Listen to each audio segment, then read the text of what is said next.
قرآن پاک میں اللہ پاک جل شانہ فرماتا ہے ان اللہ وملائکتہ یصلون علی النبی یا ایھا الذین آمنوا صلوا علیہ وسلموا تسلیما۔ بے شک اللہ اور اس کے فرشتے نبی پر درود بھیجتے ہیں، اے ایمان والو ان پر درود اور خوب سلام بھیجو۔ علامہ عبدالواحد نصاری رحمۃ اللہ علیہ اس آیت کریمہ کے تحت فرماتے ہیں اپنے دل میں درود پاک کی کوئی مقدار مقرر نہ کرو، یعنی یہ نہ سوچو کہ میں نے اتنا درود پڑھ لیا تو حضور کا حق ادا کروں گا۔ نہیں ان کے حقوق ایسے نہیں کہ امتی ادا کر پائے۔ تمہارا درود پڑھنا تو خود تمہارے حق میں رحمت ہے، لہذا بے حد و بے شمار درود صلی اللہ الحبیب صلی اللہ تعالی علی محمد صلی اللہ علیہ وآلہ وسلم۔ پچھلے 3-4 جمعوں سے ہم سورہ فاتحہ کے موضوع پہ بیان سن رہے تھے۔ الحمدللہ رب العالمین کے موضوع پہ بیان سنا، الرحمن الرحیم مالک یوم الدین اس موضوع پہ سنا، ایاک نعبد و ایاک نستعین اس موضوع پہ پچھلے جمعے کو سنا، اهدنا الصراط المستقیم صراط الذین انعمت علیہم غیر المغضوب علیہم ولا الضالین۔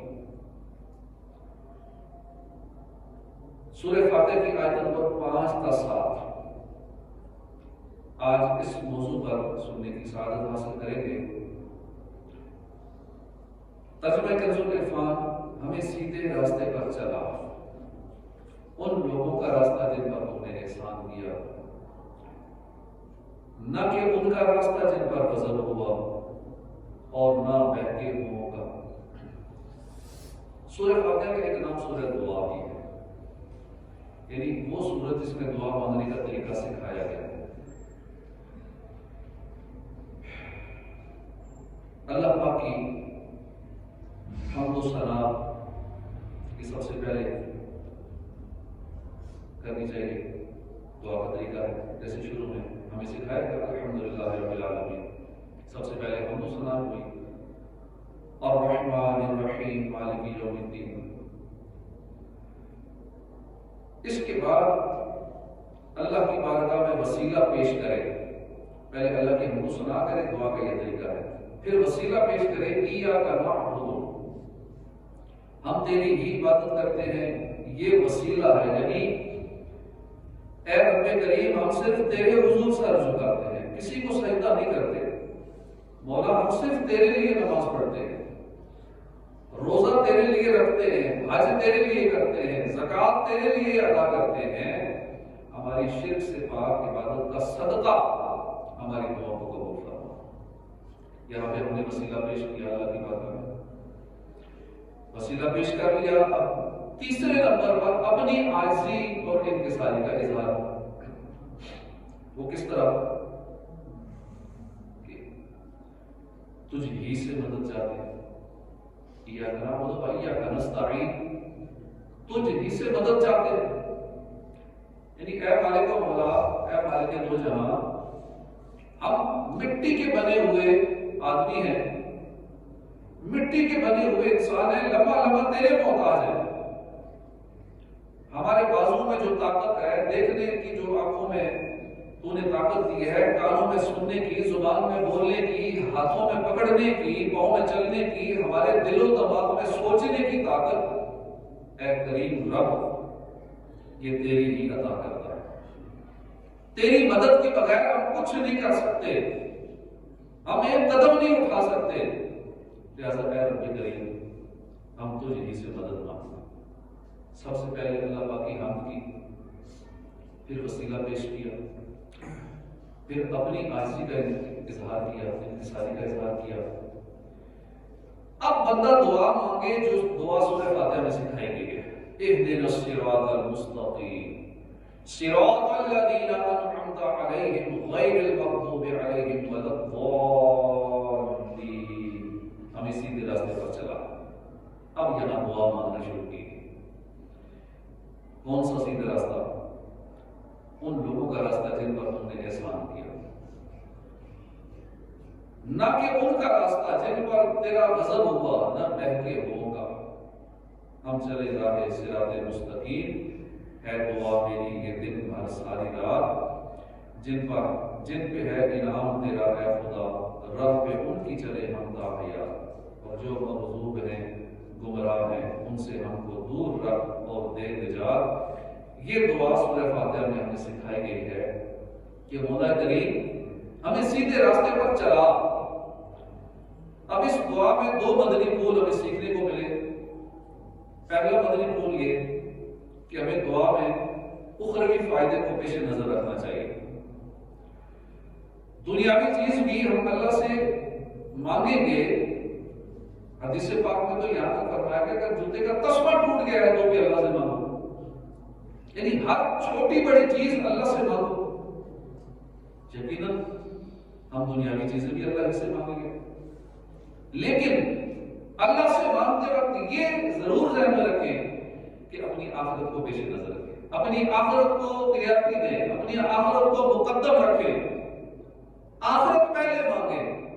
جیسے ہم سورہ فاتحہ میں دعا مانگتے ہیں اهدنا الصراط المستقیم، یہاں آخرت کا فائدہ ہے، سیدھا راستہ آخرت کا فائدہ. دوسری بات جو ہمیں سیکھنے کو ملی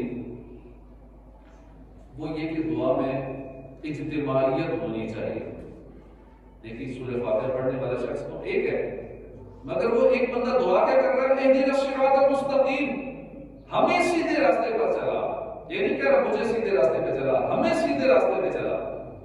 اس لیے ہم صرف اپنے لیے دعا نہ مانگیں، ہم دوستوں کے لیے دعا مانگیں، رشتہ داروں کے لیے دعا مانگیں، گھر والوں کے لیے دعا مانگیں، دیگر مسلمانوں کے لیے دعا مانگیں، اہل محلہ کے لیے دعا مانگیں، بلکہ تمام امت مسلمہ کے لیے دعا مانگیں.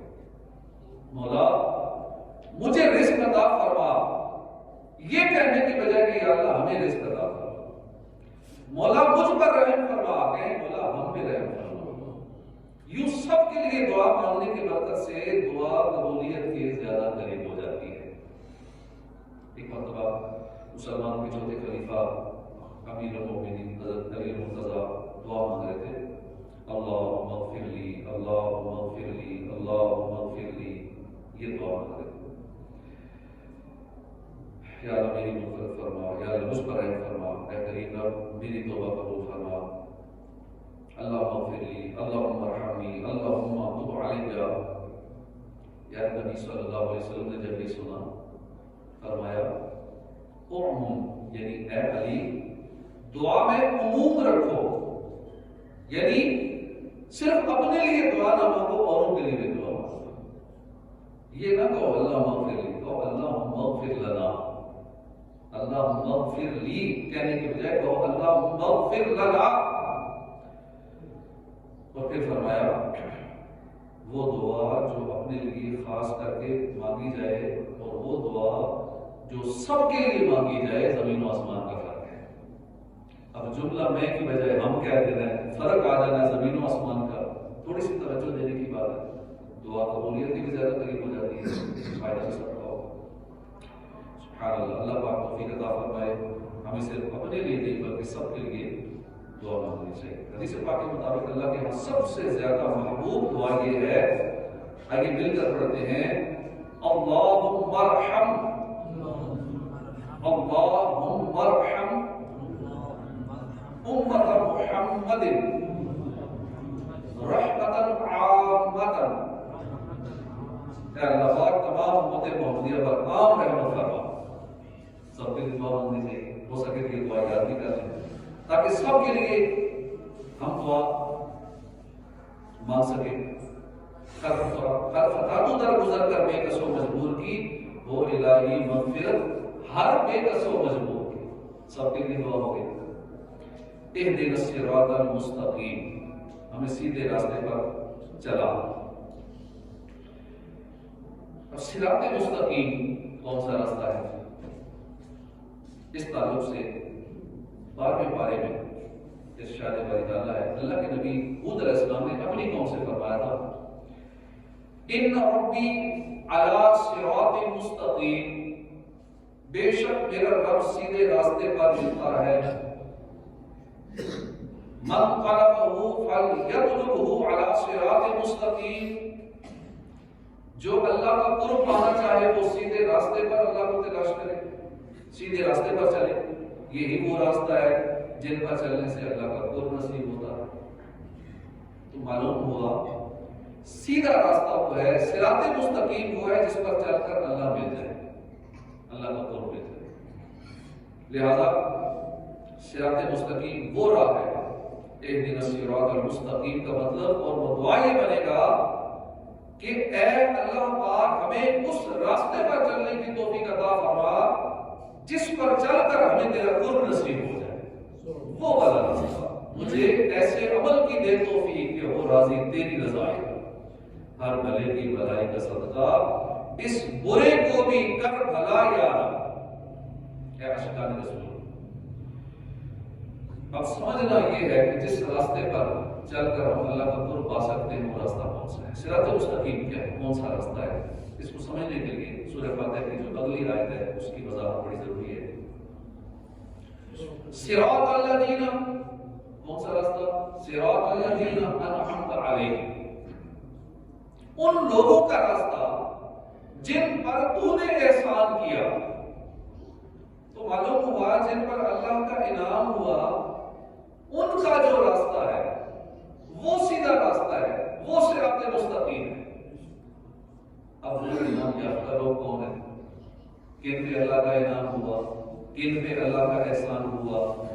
سورہ نساء کی آیت نمبر 69 میں اللہ پاک فرماتا ہے فَأُولَٰئِکَ مَعَ الَّذِينَ أَنْعَمَ اللَّهُ عَلَيْهِم مِّنَ النَّبِيِّينَ وَالصِّدِّيقِينَ وَالشُّهَدَاءِ وَالصَّالِحِينَ، تو وہ ان لوگوں کے ساتھ ہوگا جن پر اللہ نے فضل کیا، یعنی انبیاء، صدیقین، شہداء اور نیک لوگ، صالحین۔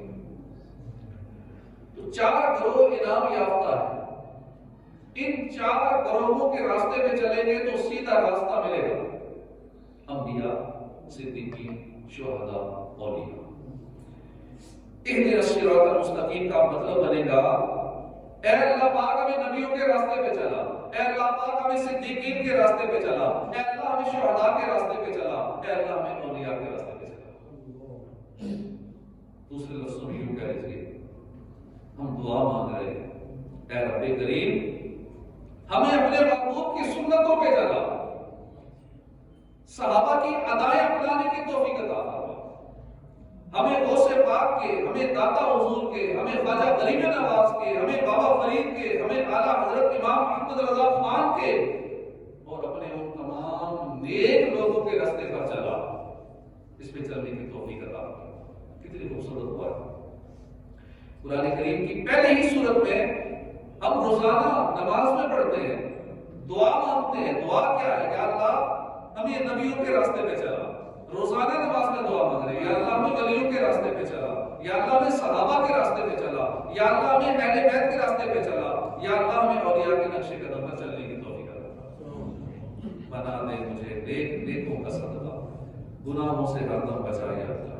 یہ بڑی خوبصورت بات، بڑا خوبصورت مدنی پھول ہے، اور وہ یہ کہ اس مقام پر ہمیں یہ نہیں بتایا کہ صراط مستقیم کیا ہے، یہ نہیں بتایا گیا، بلکہ صراط مستقیم پر چلنے والوں کا پتہ بتایا گیا۔ یہ نہیں بتایا کہ صراط مستقیم پہ اس میں چل پڑو، بلکہ یہ بتایا گیا ہے جو صراط مستقیم پر چلنے والے ہیں ان کا انٹروڈکشن کرایا گیا ہے کہ وہ کون ہے۔ اس میں بڑی حکمت ہے۔ اصل میں قرآن پاک ہمیں ایک پختہ ہدایت دیتا ہے، وہ ہدایت دیتا ہے قرآن پاک کہ جس کے بعد بھٹکنے کا چانس ہی نہیں رہتا، بھٹکنے کا اندیشہ ہی نہیں رہتا۔ قرآن پاک ایسا حل نہیں دیتا ہر چیز کا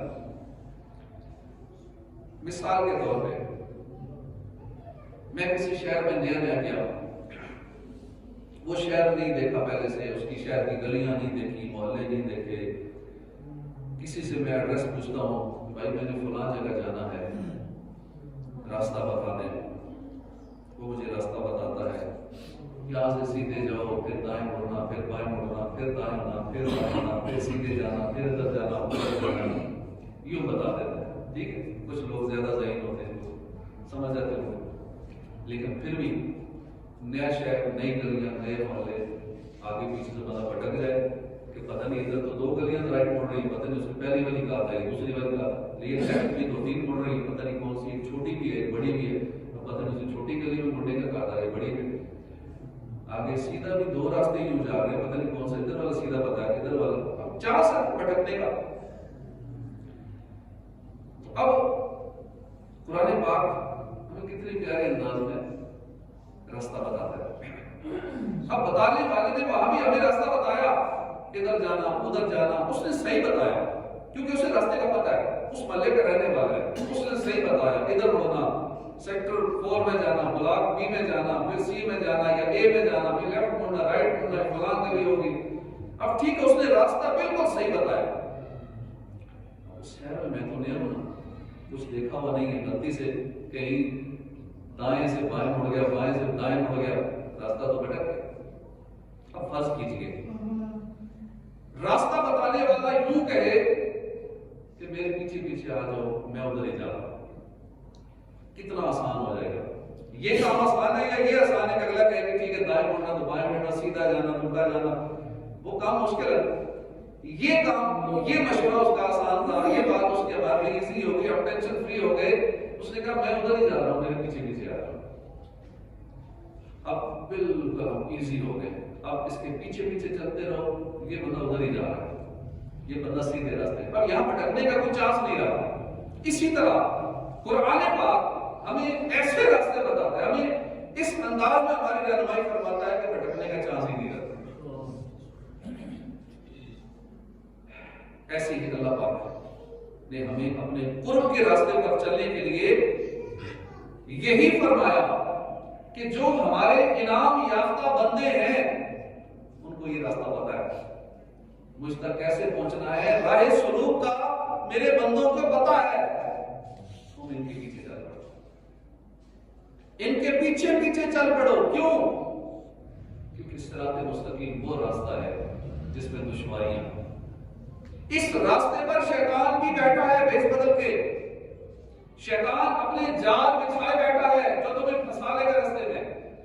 ہم تو عام سے سیدھے راستے میں پریشان ہو جاتے ہیں جہاں ہمیں کوئی تنگ کرنے والا نہیں ہے، شیطان نہیں ہے، کوئی بندہ راستے میں نقصان پہنچانے والا نہیں ہے، وہاں بھی پریشانی ہو جاتی ہے کہیں دائیں بائیں نہ ہو جاؤ، راستہ نہ بھول جاؤں۔ اور یہ جو راستہ ہے اللہ کی طرف جانے والا صراط مستقیم، اس راستے پہ تو شیطان بھی جال بچھائے بیٹھا، نفس ہمارا بھی، نفس ہمارا جو برائیوں کی طرف راغب کرتا۔ اس راستے پر بھٹکنے کے اندیشے بہت زیادہ ہیں، اس لیے قرآن پاک ہمیں پختہ ہدایت دے رہا ہے، وَاتَّبِعْ سَبِيلَ مَنْ أَنَابَ إِلَيَّ، میری طرف رجوع کرنے والے آدمی کے راستے پر چل، جو آدمی میری طرف رجوع کرنے والا ہے اس راستے پہ چل۔ یہ قرآنی حکم ہے، جو اللہ کے راستے پر چلنے والے ہیں، اللہ کی طرف رجوع کرنے والے ہیں، یہ کون ہیں؟ انبیاء کرام ہیں، صحابہ کرام ہیں، اولیاء کرام ہیں، صدیقین ہیں، اللہ والے ہیں۔ تو قرآن کریم ہمیں حکم دے رہا ہے کہ ان کے راستے پہ چلو، یہی صراط مستقیم ہے، ان کے راستے پہ چلو گے تو میرا قرب نصیب ہو جائے گا۔ آل و اصحاب سے محبت ہے اور سب اولیاء سے الفت ہے، یہ سب اللہ کی عنایت ہے، مل گئی مصطفیٰ کی امت ہے، غوث و خواجہ کی دل میں الفت ہے، قلب میں عشق اعلیٰ حضرت ہے، مرحبا اپنی خوب قسمت ہے، پیر و مرشد کی دل میں چاہت ہے۔ پیارے اسلام، اب یہاں ایک اور بات جو سمجھنے کی ہے وہ یہ ہے کہ صراط مستقیم جو ہے وہ کسی ایک نظریے کا نام نہیں ہے، صراط مستقیم از اے کمپلیٹ سلیبس، پوری زندگی کا ایک مکمل ایک نظام، نصاب ہے، زندگی کا سلیبس ہے صراط مستقیم۔ ہماری پیدائش سے لے کر زندگی کا ایک ایک لمحہ، ایک ایک لمحے کا جو نصاب ہے، جو اللہ نے اور اس کے حبیب نے ہمارے لیے سلیکٹ کیا ہے، اس نصاب کا نام ہے صراط مستقیم۔ الاسلام ہوا اوسط مما بین السماء والارض۔ صراط مستقیم یعنی جو اسلام ہے، صراط مستقیم ہے، یہ زمین و آسمان سے بھی وسیع ہے۔ معلوم ہوا کہ قرآنی دعا اہدنا الصراط المستقیم، اس کے بہت وسیع معنی ہے۔ ہم جس حال میں ہوں، جس کیفیت میں ہوں، اسی حالت میں ہم یہ دعا کر سکتے ہیں۔ مثلا جو بندہ نماز میں کھڑا ہو وہ کہے اہدنا الصراط المستقیم، اب اس کا مطلب یہ بنے گا مولا ایسی نماز پڑھنے کی توفیق عطا فرما جیسی نماز تیرے انعام یافتہ بندے پڑھا کرتے ہیں۔ جب کام کاج کے لیے نکلے تو دعا کرے اہدنا الصراط المستقیم، ہے مالک کریم رزق حلال ایسے کمانے کی توفیق عطا فرما جیسے تیرے انعام یافتہ بندے کماتے ہیں۔ جو بندہ دکان پر بیٹھا ہے دعا کرے اہدنا الصراط المستقیم، یا اللہ ایسا کاروبار کرنے کی توفیق عطا فرما جیسے تیرے احسان یافتہ بندے کیا کرتے ہیں۔ جو بندہ گھر میں داخل ہو وہ دعا کرے اہدنا الصراط المستقیم، مولا گھر میں ایسے رہنے کی توفیق عطا فرما جیسے تیرے نیک بندے، تیرے انعام یافتہ بندے رہتے ہیں۔ جو تلاوت کرنے لگے وہ دعا کرے اہدنا الصراط المستقیم، یا اللہ ایسی تلاوت کرنے کی توفیق عطا فرما جیسے تیرے انعام یافتہ بندے کیا کرتے ہیں۔ یوں صراط مستقیم ایک پورا نصاب زندگی ہے جو ہماری زندگی کے ہر پوائنٹ کو، ہر پہلو کو گھیرے ہوئے ہے، ہر لمحے کو گھیرے ہوئے ہے۔ لہذا اس کا مطلب بنے گا اہدنا الصراط المستقیم، اے اللہ پاک، اے رحمان الرحیم رب، ہمیں زندگی کا لمحہ لمحہ اس انداز میں گزارنے کی توفیق عطا فرما جیسے تیرے انعام یافتہ بندے گزارا کرتے ہیں۔ اور اندازہ لگائیے اللہ والوں کی پیروی کرنا کس حد تک مطلوب ہے۔ قرآن کریم کی پہلی سورت، بلکہ یوں کہیے قرآن کریم کھولیں تو اس کے پہلے ہی صفحے پر ہمیں یہ تعلیم دی گئی ہے، ہمیں ترغیب دلائی گئی ہے کہ ہم اپنی زندگی کا لمحہ لمحہ اللہ والوں کے طریقے پر چلتے ہوئے گزاریں اور ان کے طریقے پر استقامت کے ساتھ چلتے رہنے کی دعا بھی کریں۔ یا اللہ ہمیں اللہ والوں کے راستے پہ رکھنا، یا اللہ جو تیرے پیارے ہیں، تیرے اولیاء ہیں، صحابہ ہیں، یا اللہ ان کے راستے پہ مجھے استقامت بھی عطا فرما۔ یا مصطفیٰ گناہوں کی عادتیں نکالو، جذبہ مجھے عطا ہو سنت کی پیروی کا۔ ایمان پہ رب رحمت دے دے تو استقامت، دیتا ہوں واسطہ میں تجھ کو تیرے نبی کا۔ تو ہدایت کسے کہتے ہیں؟ ہم دعا مانگتے ہیں اہدنا الصراط المستقیم، یا اللہ میں سیدھا راستہ چلا۔ اب ہدایت کیا ہوتی ہے؟ وہ کون سی چیز ہمیں مل جائے تو کہہ سکتے ہیں کہ ہمیں ہدایت ملتی ہے۔ اس میں مفسرین کرام نے مختلف اقوال بیان کیے ہیں۔ پہلی چیز، حق کے دلائل بندے پر واضح ہو جائیں تو اسے ہدایت ملنا کہتے ہیں۔ مثلا کسی بندے کے سامنے دو راستے ہیں، ایک راستے کی اسے سمجھ آ گئی کس راستے پہ چلنا ہے، اس وقت اس پر درست راستے کے دلائل واضح ہو جائیں تو یہ دلائل واضح ہونا اس کے حق میں یہ ہدایت ہوگا۔ جیسے موسیٰ علیہ السلام کے دور میں جب 70,000 جادوگر ان کے مقابلے کے لیے آئے، انہوں نے اپنی رسیاں ڈالیں، موسیٰ علیہ السلام نے اپنا آسا مبارک ڈالا، وہ آسا اتنا بڑا دہا بن گیا، وہ جو رسیاں ساری سانپ وغیرہ بن گئی تھی ان کو کھا گیا۔ اب سارے 70,000 جادوگر حیران و پریشان کہ ہم سے بڑا تو جادوگر کوئی نہیں، تو یہ جادو تو نہیں لگتا، یہ تو اللہ کا کوئی معجزہ ہے، اللہ کے نبی علیہ السلام۔ وہ مان گئے اور اقرار کیا آمنا برب ہارون و موسیٰ، کہ ہم ہارون اور موسیٰ کے رب پر ایمان لے آئے۔ جب انہوں نے یہ واضح دلائل دیکھ لیے، مان گئے، تو معلوم ہوا حق کی دلیل واضح ہو جانا یہ بھی ہدایت ہے۔ اور یہ ہدایت الحمدللہ ہمیں ملی ہوئی ہے قرآن کی صورت میں۔ قرآن نے ہر چیز میں ہمیں، قرآن کی صورت میں اللہ پاک نے ہمیں عطا فرما دی ہے، اس میں دلائل بھی ہے، سارا کچھ قرآن میں ہے۔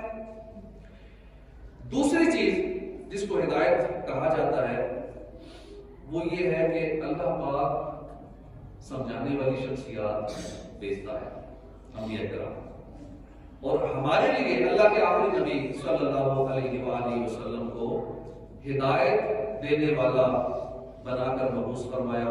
تو الحمدللہ ہمیں یہ بھی ہدایت نصیب ہو گئی، قرآن بھی مل گیا، اللہ کے محبوب بھی ہمیں مل گئے، سمجھانے والے بھی آ گئے، قرآن بھی ملا، قرآن سمجھانے والے بھی مل گئے۔ اب تیسری چیز جو اہم چیز ہے وہ ہے اس حق کو سمجھنے والی عقل، یہ سب سے اہم ہے۔ جب تک یہ نہ ملے تو بہت مشکل ہے، بہت دشوار ہو جاتا ہے ہدایت ملنا۔ قرآن مل گیا، کتنے لوگ ہیں قرآن پڑھ کے گمراہ ہو جاتے ہیں، کتنے لوگ ہیں بھٹک جاتے ہیں، سیدھے راستے کے مسافر نہیں بنتے۔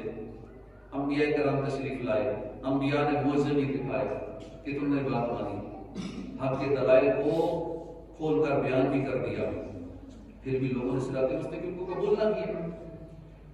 آخری نبی رسول ہاشمی صلی اللہ علیہ وآلہ وسلم نے انگلی کے اشارے سے چاند کے 2 ٹکڑے کر دیے، اپنی آنکھوں سے معجزے دیکھے، نہ ماننے والوں نے نہیں مانا، ڈوبے ہوئے سورج کو واپس پلٹا دیا، یہ دیکھ کر بھی نہ ماننے والے نہیں مانے، پتھروں کو کلمہ پڑھا دیا، درختوں نے سجدہ کیا، درختوں نے درود السلام پڑھا، یہ سارا کچھ دیکھنے کے باوجود نہ ماننے والے نہیں مانے، اور کہا کہ یہ تو پورا جادو ہے۔ تو معلوم ہوا قرآن کریم ملنا یہ بھی ہدایت ہے، نبی رسولوں کا تشریف لانا یہ بھی ہدایت ہے، لیکن اس ہدایت کو سمجھنے والی، حق کو قبول کرنے والی عقل مل جانا اور ایسا پاکیزہ دل مل جانا، یہ بھی ہدایت ہے، اور سب سے اہم چیز یہی ہے۔ لہذا اہدنا الصراط المستقیم کا حاصل یہ بنے گا، اے مالک کریم تو نے اپنے محبوب کو بھیجا، ان پر کتاب ہدایت قرآن کریم نازل فرمائی اور ہماری ہدایت کا سامان کیا، اے رب کریم ہمیں اپنے انعام یافتہ بندوں والی سمجھ بھی عطا فرما، قرآن کریم کو سمجھنے کی ایسی صلاحیت عطا فرما جیسی صلاحیتوں نے اپنے اولیاء کو عطا فرمائی۔ اے مالک و مولا، حق واضح ہو چکا، اب اس حق کو سمجھ کر اس پر چلنے کے لیے ہمیں صحابہ کرام، تابعین، تبع تابعین، امام اعظم، غوث اعظم، داتا علی حجویری، خواجہ غریب نواز، اعلیٰ حضرت امام محمد رضا خان رحمۃ اللہ علیہ کی عقل و سمجھ کا فیضان ہمیں بھی عطا فرما۔ الہی نہیں مانگتا مال و دولت، فقط تجھ سے تیری رضا مانگتا، صحابہ کی اور اولیاء کی محبت کی خیرات تجھ سے خدا مانگتا، غیر المغضوب علیہم ولا الضالین، نہ کہ ان کا راستہ جن پر غضب ہوا اور نہ بہکے ہوا۔ مفسرین کرام فرماتے ہیں کہ انعام یافتہ لوگوں کی 3 قسمیں ہیں۔ ایک وہ بندے انعام یافتہ ہیں جن پر اللہ کا انعام ہوا، ہدایت کے راستے پر چلے لیکن منزل پر نہیں پہنچے، ان پر رب کا غضب ہوا، شیطان کتنی عبادت کرنے والا، فرشتوں کا استاد، لیکن ہدایت ملی تھی، سیدھا راستہ ملا تھا، اس راستے پہ چل نہیں سکا، اس کا انجام برا ہوا۔ بلب میں کاورا کا انجام برا ہوا، زمین پر بیٹھ کر عرش کی تحریریں پڑھ لیا کرتا تھا، اتنی روحانی پاور تھی اس کے اندر، جب بیان کرتا تھا تو 12,000 قلم دوات اس کی محفل میں ہوتے تھے، اس کی باتیں لکھنے والے، مستجاب الدعوات، جو دعا کرتا اس کی دعا قبول ہوتی تھی، لیکن اس کا انجام برا ہوا۔ ابن سقا کا انجام برا ہوا۔ اب ان کو ہدایت ملی، سیدھا راستہ ملا، لیکن اسے بچا نہ سکے، سب کچھ چلا گیا، ایمان برباد ہو گیا۔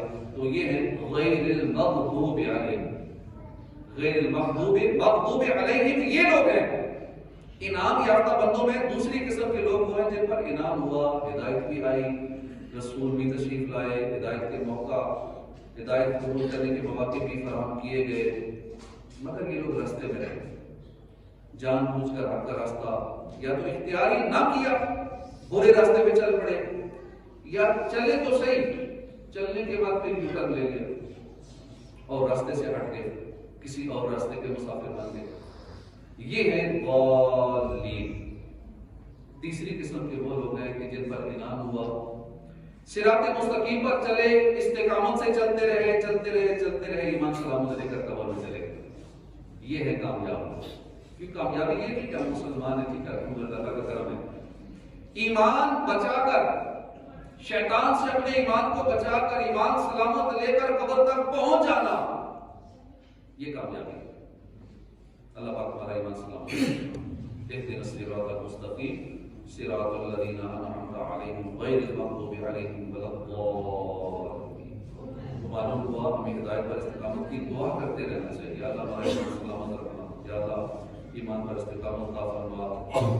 ہدایت اور ایمان پر استقامت کی دعا کرنے کے انبیاء کرام کا طریقہ ہے، صحابہ کا طریقہ ہے، حضور کی سنت ہے۔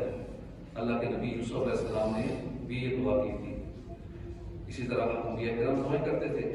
اسی طرح اولیاء کرام کو بھی معمول تھا ایمان کی حفاظت کے لیے. اولیاء کرام اتنا ہوتے تھے. شیخ بہاء الدین زکریا کے بارے میں آتا ہے, مشہور معروف بزرگ دنیا جانتی ہے ان کو, بڑے عالم, زاہد, عابد, متقی, پرہیزگار, ولی کامل تھے شیخ بہاء الدین زکریا اللہ علیہ. ایک مرتبہ آپ پہ خوف خدا کا غلبہ ہوا, آپ اپنے حجرے میں تشریف لے گئے, عبادت میں لگ گئے, دروازہ بند کر دیا, سجدے میں گر گئے, استغفار کرنے لگے, رو رہے ہیں, آنکھوں سے آنسو جا رہے ہیں, سینہ ابل رہا ہے خوف خدا سے, اتنا روئے کہ مصلی آنسو سے تر ہو گیا. آپ کے صاحبزادے مریدین جب انہوں نے اچانک آپ کی یہ حالت دیکھی سخت پریشان ہو گئے, تڑپ تڑپ کر ان کی آوازیں سینے کو چیر رہی تھی, دل دہل رہے تھے. صاحبزادوں نے, مریدین نے بار بار حجرے کا دروازہ کھٹکایا, آپ نے دروازہ نہیں کھولا, التجائیں کر رہے ہیں, علی جان دروازہ تو کھولو. مگر بہاء الدین زکریا ملتانی تھے کہ خوف خدا میں غرق تھے, اور سب سے بے نیاز چیخ چیخ کر رو رہے تھے اللہ کے خوف سے, سارے پریشان. اب کسی طرح آپ کے پوتے شاہ رخ عالم کو بلایا, سب کو پتا تھا ان سے بڑی محبت کرتے ہیں. جب آپ کے پوتے آئے, دروازے پہ دستک دی, کہا کہ میں آپ کا پوتا ہوں, تو 3 مرتبہ جب پکارا, دادا جان دروازہ کھولیے. اب شیخ الاسلام اٹھے, دروازہ کھولا, شاہ رخ عالم کو اندر آنے کی اجازت دی. شاہ رخ عالم اندر پہنچے, دیکھ کر حیران رہ گئے کہ رو رو کر بہاء الدین زکریا ملتانی کی آنکھیں سوج چکی, ان پر ورم آ گیا. یہ دل دہلا دینے والا منظر جب شاہ رخ عالم نے دیکھا تو عرض کی, دادا جان کیوں اتنا رو رہے, رونے کا سبب کیا ہے؟ شیخ الاسلام نے فرمایا, دل کے کانوں سے سنیے. فرمایا, بیٹا میں عالم مکاشفہ میں گیا, وہاں میں نے دیکھا ایک شخص ہے, اس کا نام بھی بہاء الدین ہے, میرا نام بھی بہاء الدین ہے, اس کا نام بھی بہاء الدین ہے. اس کا انتقال ہوا, اپنے وقت کا سردار تھا, علم و عمل میں کمال حاصل تھا, سال ہر سال اس نے عبادت کی, تقوی, پرہیزگاری, نیکیاں اس کے کسی کام نہ آئے. اس کے سارے اعمال اس کے منہ پر مار دیے تھے, ایمان سلب کر لیا گیا.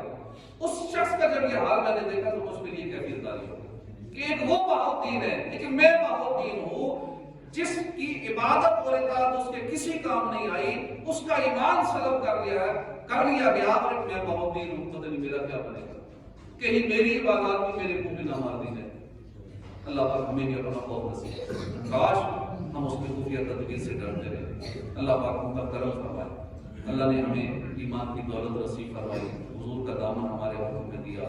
اللہ پاک ہمیں استقامت کی عطا فرمائے, اور جن پر غضب ہوا, جو لوگ بھٹک گئے, اللہ پاک ان کے راستے سے بچائے, نیکیوں کے راستے پہ چلنے کی توفیق عطا فرمائے.